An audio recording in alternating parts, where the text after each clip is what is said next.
Pentagon, the day before 9/11, Secretary of Defense Donald Rumsfeld declared war, not on foreign terrorists.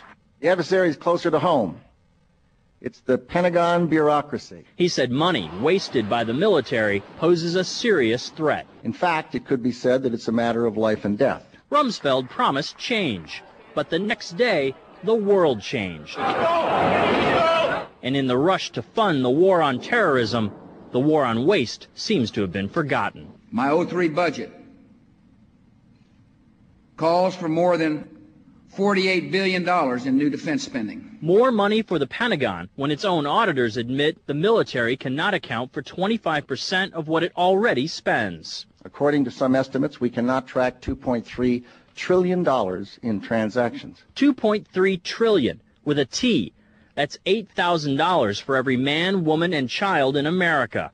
To understand how the Pentagon can lose track of trillions, consider the case of one military accountant who tried to find out what happened to a mere $300 million. We know it's gone, but we don't know what they spent it on.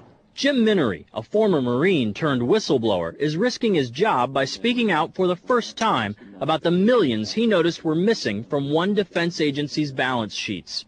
Minery tried to follow the money trail, even crisscrossing the country looking for records. The director looked at me and he says, "Why do you care about this stuff?" It took me aback, you know. My supervisor asked me why I care about doing a good job. So he was reassigned and says officials then covered up the problem by just writing it off. They got to cover it up. That's where the corruption comes in. They've got to cover up the fact that they can't do the job. The Pentagon's Inspector General partially substantiated several of Minery's allegations, but could not prove officials tried to manipulate the financial statements. 20 years ago, Pentagon employee Franklin C. Spinney made headlines exposing what he calls the accounting games. He's still there, and although he does not speak for the Pentagon, he believes the problem has gotten worse. Those numbers are pie in the sky. The books are cooked routinely year after year after year. Retired Vice Admiral Jack Shanahan commanded the Navy's Second Fleet the first time Donald Rumsfeld served as Defense Secretary. With good financial oversight, we could find $48 billion in loose change in that building without having to hit the taxpayers. In the 2.5 minutes since this report began, the Pentagon has spent nearly $2 million, and it may never know where 25% of those tax dollars went. In Los Angeles, I'm Vince Gonzalez for Eye on America. As soon as we got out of the train station, people were screaming and crying and yelling, and it was just total chaos, and the bottom of our building was blown out. Down Broadway. I was standing at the corner of Fulton and Broadway. I ran into a building, ran between a column and a building at 195 Broadway, and pushed my face and my body into that building. For what seemed like 5 minutes, I was pelted with all kinds of debris. I crouched down, was coughing, trying to breathe. You couldn't get any air. The air was so full of smoke and dust. At 10:30, I tried to leave the building, but as soon as I got outside, I heard a second explosion and another rumble and more smoke and more dust. I ran inside the buildings, the chandelier shook, and again, black smoke filled the air. Within another 5 minutes, we were covered again with more silt and more dust. And then a fire marshal came in and said we had to leave because if there was a third explosion, this building might not last. The streets of the financial district covered with debris, in some cases ankle deep. Cars on fire, cars just turned by the force of the explosions.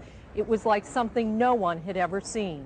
All right, thanks very much, NBC's Ann Thompson. But let me ask you, after you finally emerged from that building, what about other people who could not get into a building? What kind of casualties did you see? Tom, I will tell you that when I walked out of the building on Broadway and headed down towards Canal, it was as if there had been a blizzard of debris and dust all over the street. I saw people running, I was walking, there were a lot of rescue people there, but there were people injured. I saw a woman being carried by two men. It was like something I had never seen anything like it, and all I could think of was just to get away from there, to get to safety. And as I kept walking to Canal Street, I could hear yet another explosion behind me. It was truly one of the most frightening moments I've ever lived through.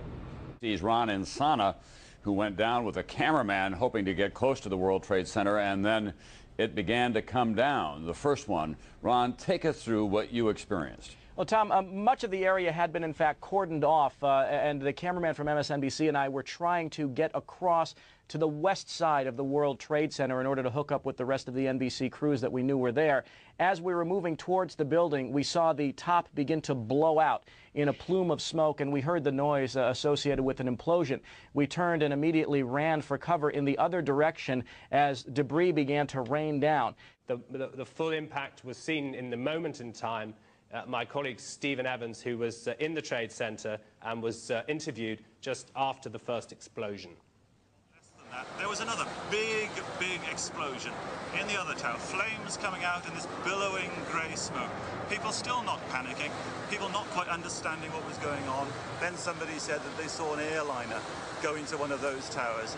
Then, I don't know, an hour later than that, we had that big explosion from much, much lower. I don't know what on earth caused that. The thing that strikes me is, one, the terribleness of the incident, whatever the cause, and we don't go into the politics, but whatever the cause, the terribleness, the hugeness of what's happened. So huge, in fact, that most of the people around simply can't understand what happened.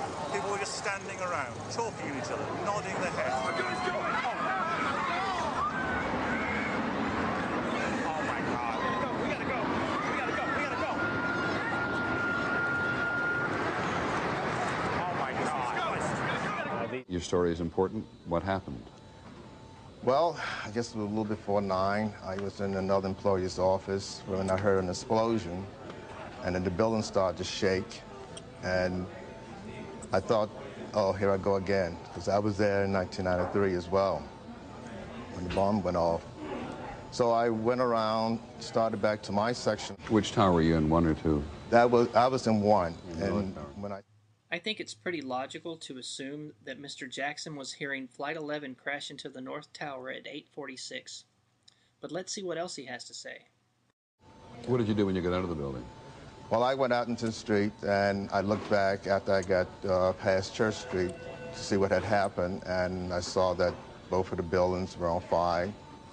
And with that, I just, moved as far north as I could away from there. And I was about 4 or 5 blocks away when all of a sudden the street shook, and I heard like an explosion. I thought, oh my God, I said, the bomb just went off. And I turned around and looked back, and I saw all of this soot and smoke, and everyone just started running then. Which tower were you in, 1 or 2? I was in 1, and when I saw that was when Tower 2 collapsed. The South Tower, the first to go, and the North Tower after that.